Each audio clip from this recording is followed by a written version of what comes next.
Friend Hendrik. And Louise Bardach is one of very few Western journalists who spent time with Fidel Castro and saw him up close.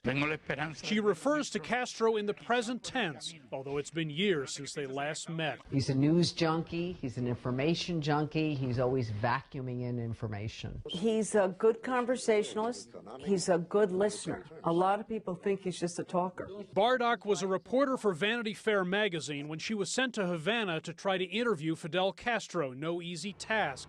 It was 1993. Castro had been in power for 34 years. She met him at a reception and immediately got into an argument with him. She was surrounded by Castro's security detail. They became angry at her tough questions. Fidel reaches over to me and he says, no, no, no, no, and he pulls him back. He was tired of hearing that he was the great man and wanted to have a little bit more repartee. Bardach left the reception. And the next thing I feel on my shoulder, my right shoulder, is somebody's tapping me on my shoulder.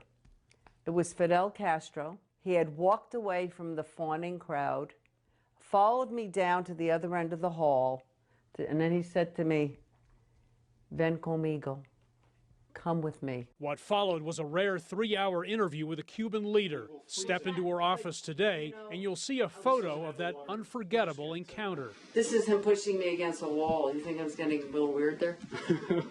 Bardach asked Fidel how many children he had. Casi un tribu, which means almost a tribe, and roughly 12 kids. Give or take. She came to know her subject and his country well. Her research fills this shed at her California home. This is Elian, this is Cuba photos, there's Fidel stuff, there's Posada, which was his archenemy, there's more Cuba, more Fidel. That's a fair amount of stuff. Bardach also reported on Castro's 2006 intestinal surgery, which led him to step down as Cuba's president. She says he ordered his surgeons to perform a shortcut. He nearly died. Nothing short of a miracle brought him back. And really, probably, it was Fidel Castro's own indomitable, I am Fidel. It was like the hand coming out of the ground. She says Fidel believed in high stakes, winner takes all. He gambled, he took a risk, and he lost. And he nearly lost his life. But that tells you everything about Fidel Castro. He always played a big hand. Bardach says that's true when it came to international showdowns like the Cuban Missile Crisis and the way he ran Cuba itself. She doubts history will absolve Fidel Castro the way he guaranteed it would during a 4-hour speech in 1953.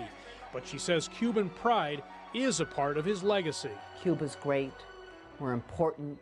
We're self-respecting. We do not need that big Goliath in the United States to be running our affairs.